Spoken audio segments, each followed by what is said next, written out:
السلام علیکم. محمد رضا صدیق اپنے پروگرام میتھس نیوز کے ساتھ حاضر خدمت ہے. چیزیں بہت سی ہیں. اچھا میں یہ نہیں بات کر رہا, میں یہ جو ابھی یہ ڈار شار یہ ڈرامہ جو چل رہا ہے, ڈرامہ میں اس کسی اور کانٹیکس میں کہہ رہا ہوں. دیکھیں اس ملک میں یہ سارا کچھ ہو رہا ہے, یہ کوئی نیا اور نوکھا نہیں ہے, پر یہ بتا رہا ہے کہ ہوا بدل رہی ہے. میرے بات کو سمجھیے, یہ کوئی نہیں اس کو اس اینگل سے دیکھ رہا, میں آپ کو اس اینگل سے دکھا رہا ہوں. اور یہ غیر ملکیوں کے حوالے سے یہ معاملہ کیا کدھر لے کے جائے گا یہ ذرا سمجھ رہے ہیں. جسٹس مسعود احمد نقوی صاحب ریٹائر ہو گئے, ان کے بارے میں ہمارے کسی دوست نے لکھا, مجھے اچھا نہیں لگا ان کا یہ لکھنا. یعنی اگر نالائکی کی بات کسی کی کرنی ہے تو اس وقت ہائی کورٹ میں بہت سے ایسے لوگ ہیں معذرت کے ساتھ, اور ملازمین پر جو زیر عدم ملزموں پر جو تضحیق کا اور جو واقعہ ہے, اور ثانیہ کانیہ میں جو ہم نے کہا ہے جوڈیشل کمیشن بنانے پہ, وہ بڑی پیش رفت سامنے آ چکی ہے. سب سے پہلے میں آپ کے سامنے یہ بات رکھنا چاہتا ہوں کہ غیر ملکی خواتین سے زیادتی کے معاملے پہ گرفتار ملزمان کو جوڈیشل میجسٹریٹ کے سامنے معاملے دیکھا, آپ سب لوگوں نے دیکھا, نقاب پہنے ہوئے تھے, کیا ہونا, اور 14 دن کا جسمانی ریمانڈ مانگا, جسمانی ریمانڈ 5 دن کا چلا گیا.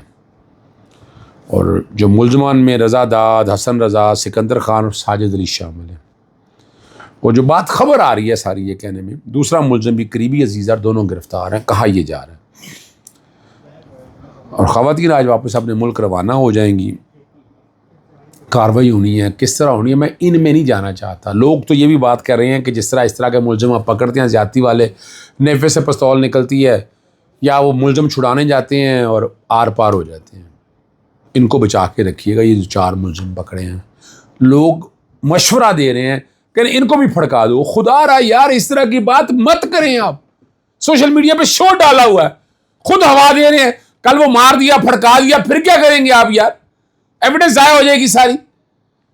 یہ سمجھنا ہے, کوئی نہیں سمجھ رہا اس کو, اس بات کو. چلے میرا تو کام ہے, میں آپ کے سامنے رہتا ہوں, ٹھیک ہے نا جی. اور یہ ڈیفینس سی کا جو ہے نا SHO, اس کو معطل کیا جا چکا ہے. اور اب پنجاب میں جو ہے نا ذرا سمجھنا ہے کہ ایک الگ طریقہ کار جو ہے چل رہا ہے. اب یہ جو سوال چل رہا ہے نا الگ طریقہ کار کا, کہ وہ پھٹل کر دو, ہاف فرائی یا فل فرائی کر دو, خدا را یہ مت پروان چڑھائیں. بہت سے لوگ زبردستی کہہ رہے ہیں کہ یہ کریں آپ, اور نہیں کوئی بھی ہو روکیں گے, یہ نہیں ہونا چاہیے, ان کا ٹرائل ہو. یعنی آپ کیا پھٹل کرنا چاہتے ہیں یار؟ وہ مار دیں گے ان 4 لوگ جو ہیں جو ایسے ہی پکڑے ہیں, ان کا پھڑکا دیں گے ان کو, تو پھر اصل ملزم کو کی طرف رائے کچھ نہیں جائے گا. بیہائنڈ دی پکچر جو اصل چہرے ہیں وہ آنے. یہاں آپ ڈیمانڈ کریں کہ اس کی انویسٹیگیشن جو ہے نا سندھ پولیس کرے. آگے سمجھ میں, یعنی اس واقعے کی انویسٹیگیشن جو ہے KP کی پولیس کرے. چلے یوں لے لیتے ہیں, KP کی پولیس کرے جی, تو پھر آپ سمجھیں گے کچھ ہو جائے گا. ٹھیک ہے نا جی. شروع میں یہی کہہ رہا ہے کہ شروع میں دبانے کی کوشش کی, جب غیر ملکی ایمبیسی شامل ہوئی تو کریڈٹ یہ لینا شروع کر دیا. کرپٹو کی کہانی بھی ساتھ ساتھ چل رہی ہے, کور اپ کرنے کی جا رہی ہے. ٹھیک ہے, لیکن یہ سمجھنا ہے, اور نام اسحاق ڈار صاحب سے جوڑا جا رہا ہے, اور متعدد بار ریپ کے حوالے سے بات ہو رہی ہے, اور کوئی نند کا بچہ یا اس طرح کی باتیں ساری. لیکن غیر ملکی خواتین تو ہیں, اور انہوں نے حاضر دماغی سے کام لیا, یہ بھی سمجھنا ہے آپ کو. یہ آپ سمجھیں گے تو آپ کو چیزیں سمجھ آئیں گی. انہوں نے حاضر دماغی سے کام لیا ہے, اور وہ اپنا ویڈیو بنا کے اپنے والدین کو بھیجتے رہے. ٹھیک ہے, اور ان ویڈیو ہی کی وجہ سے جو ہے نا, اور یہ لڑکی جو ہے نا وہ برآمد ہوئی. اب وہ لین دین کا حساب کہتے ہیں, لیکن حبسے بیجا میں آنا تو یہ تو نہیں ہے. یہ تو اب پولیس بھی بیٹھے کلیئر کر رہی ہے کہ نہیں, حبسے بیجا میں تو نہیں رکھ سکتے آپ. ٹھیک ہے نا جی. اور زنا بالجبر یا بار بار ریپ, اب یہ نام آ رہے ہیں بہت سے, میں کسی کا نام نہیں لینا چاہتا, نند ہے, بہو ہے, جو کچھ بھی ہے, لیکن یہ کمزور FIR ہے. اس لیے میں مطالبہ کرتا ہوں کہ اس مقدمے کی انویسٹیگیشن جو ہے خیبر خار پختون کے ذمہ ڈالے جائے. ٹھیک ہے جی. ہمارے دوست ہیں جسٹس مسعود احمد نقوی, وہ ریٹائر ہو گئے ہیں. بڑا ہمارے ایک دوست ہیں بیچ میں, اس کو ان کے بارے میں پوسٹ لگی, مجھے اچھا نہیں لگا. میں نے پھر انہیں جواب دیا کہ نہیں جناب, اگر آپ نے ایسی کوئی باتیں کرنی ہے نا جی, ان کے جی 12 سالہ کیریئر میں صرف 59 رپورٹڈ ججمنٹس ہیں, کٹ اینڈ پیس کی باتیں کرنی ہیں. اور میں نے پھر بہت سے سوال اٹھائے انجانے, اب وہ کہہ رہے ہیں کہ ججز کے رولز کارکردگی جانے کے لیے کیا بات کر رہے ہیں آپ جناب؟ اتنے بڑے بڑے ججز گزرے، آج کے ججز اس کا مقابلہ کر سکتے ہیں جو ماضی میں کون سے رولز بنے ہوئے تھے یار؟ رولز بنانے کی باتیں کرتے ہیں لیکن اصل بات کوئی نہیں بات کرتا کہ بڑا شور ڈالا کہ آئینی عدالت بنی، آئینی بینچ بنے، کہ کیوں نہیں بنے آئینی بینچ؟ آ کر جواب دیں لاہور ہائی کورٹ میں، باقی کورٹوں کے اندر کیوں نہیں بنے ہیں بینچ؟ اور میں یہ اس طرح سوال اٹھاتا ہوں، اور یہ محدود تعداد میں مخصوص ججز کے پاس لگتے ہیں جو فوجداری کیسی زیادہ تر سن رہے ہیں یا کوئی ایک دیوانی سن رہا ہے، اب انہیں کے پاس سارا گھوم پھر کے وہی چیزیں جا رہی ہیں۔ بھائی میں بہت سے عام کیسز کو جانتا ہوں، ٹھیک ہے جی، اور یہ تو عام تاثر ایک عام ہے کہ جی جس کی صوابدید ہے، جس کے پاس مرضی لگائیں، جس کے پاس نہ لگائیں، اور مسلسل جو عام کیس ہے، اور یہ کیس فکس نہ کرنا یہ بھی ایک بہت بڑی بات ہے۔ بڑے عرصے سے میں بات کر رہا ہوں کہ کیس فکس کریں جناب، نہیں کیس فکس ہوتا۔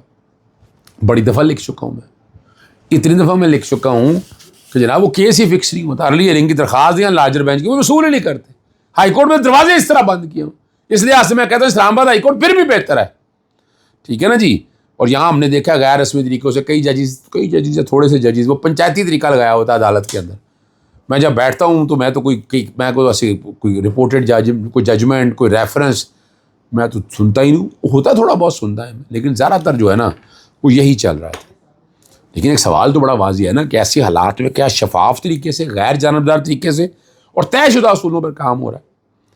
مساوی بنیادوں پر کہ ججز کو کیسز مل رہے ہیں، آئے نا چیلنج قبول کریں نا سارے کہ اگر مل رہے ہیں مساوی بنیادوں کے اوپر، اور مقدمہ کی تخصیص میں امتیاز کا تاثر تو بڑا واضح طور پر اگر ایسے تاثرات موجود ہیں تو ان کے عدلیہ کی ساکھ، عوامی اعتماد اور انصاف کی غیر جانبدارانہ فراہمی پر کیا اثر پڑے گا؟ ٹھیک ہے نا جی۔ اب بر وقت اس سارے معاملے کو عدالتی عمل کو دیکھنا تو پھر طریقہ کار یہی ہے نا جی، پھر ان کا طریقہ کار کیسے ہوگا، کس طرح کرنا ہوگا۔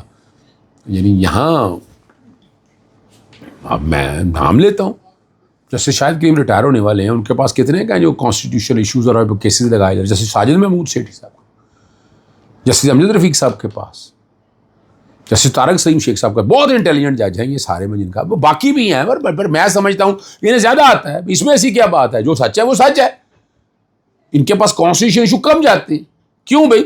ذرا یہ بھی تو بتائیں نا کس لیے، کس لیے اور کیوں کا سوال جو ہے نا یہ بڑا اہم ہے، میں اس لیے اس کا تذکرہ کرنا بہت ضروری ہے، صحیح ہے نا جی۔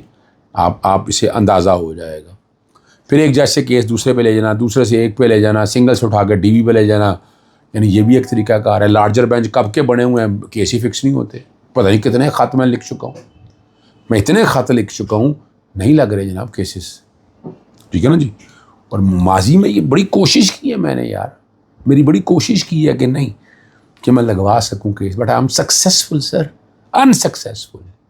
کئی کیسز کی ڈیٹیل میرے سامنے موجود ہے۔ تو یہ نظام ہے جو ایڈمنسٹریٹو طور پر، اسی لیے میں نیشنل جوڈیشل پالیسی کو لکھ رہا ہوں، لا جسٹس کمیشن آف پاکستان کو میں نے لکھا ہے، میں نے بہت سی باتیں لکھی، اور لاہور ہائی کورٹ کا جو ہے نا زیر حراست ملزمان کے ساتھ تضحیق کرنے پر پنجاب پولیس کے خلاف بڑا فیصلہ ہے۔ پولیس کی کسٹڈی میں کسٹوڈیل ٹارچر ایکٹ ہے، زیر حراست ملزم کو بھی آئین کے بنیادی حقوق، یہ مذاق ہی ہے ویسے، یہاں کون سے یہاں آئین کی بنیادی حقوق یہاں مانے جا رہے ہیں؟ ابھی تک ایف آئی اے نے کیا کر لیا؟ کچھ نہیں کیا، یعنی ایک محکمے سے دوسرے محکمے میں ڈال دیا۔ میں تو سوچ رہا ہوں میں لکھوں ان کو کہ ایف آئی اے نے کیا کیا، ذرا کارکردگی پوچھے نا، اگر دیکھیں نا بیٹھے جو ہیومن رائٹ والے ہیں جو آ کر دیکھ کر اسی نا پاکستان میں کیا جس طرح زیادتی ہو رہی ہیں یار۔ لیکن عزت و تکریم بھائی، اس فیصلے کے بعد کیا رہ گیا؟ ڈی گریڈ کرنے کی قانون اجازت نہیں دیتا ہے، اور پولیس کا کام جرائم کی روک تھام قانون کے مطابق تفتیش کرنا ہے، سزا دینا یا تذلیل کرنا نہیں۔ یہ بات بڑی واضح ہے، کتنے بھی سنگین الزامات ہو، ٹھیک ہے نا جی، وہ ساری باتیں آپ کو لے کر جنہیں رسوا کرنا، ذلیل کرنا، یہ عام سی بات ہے۔ آرٹیکل 9 ہے، آرٹیکل 10 ہے، آرٹیکل 14 ہے جی، جو کوالٹی آف لائف کی بات کر رہا ہے، تضحیق نہ کرنے کی بات کہتا ہے۔ لیکن آخری بات میں چاہ رہا تھا کہ یہ اس طرف آئیں، اور الٹیمیٹلی پنجاب حکومت آ گئی کہ 760 رجسٹرڈ اکیڈمیز جو ہے نا بند کرنے کا اعلان کر دیا، میں 40% اسکول غیر رجسٹرڈ ہیں، اور وہ کہہ رہے ہیں جی اگر اسکول اور اکیڈمی کا سرٹیفکیٹ نہ لیا تو 13,000 عمارتوں کو جائیں۔ اب دیکھیں نا آج کیا حال ہے نا، ایک چھوٹے سے واقعے سے اس کا مطلب کیا ہے؟ ناکامی ہے، نالائکی ہے، ٹھیک ہے نا جی۔ اور یہی بات کو سارے سامنے رکھتے ہوئے کریک ڈاؤن نقشے آج یاد آ گئے، مان لی انہوں نے ہماری بات، اور آخری بات، بھارتی نیوز چینل جو مسلسل نامعلوم ہیکرز کے نشانے پر ہیں، ریپبلکن ٹی وی جو لائیو سے نشریات میں بھی سائبر درد ارنب سر وہ اپنا جو ہے نا جی وہ گوسوامی جو ہے نا، اور وہ ساری باتیں سارا سامنے رکھ رہا ہے، اور یہ ساری باتیں اگر سامنے رکھ کر دیکھیں تو آپ کو اندازہ ہو جائے گا کہ سائبر کرائم اور باقی معاملات کیا ہو رہے ہیں، اور یہ ساری چیزیں آپ کو سمجھا رہی ہیں اگلا پیٹرن۔ السلام علیکم، اجازت چاہتا ہوں جی۔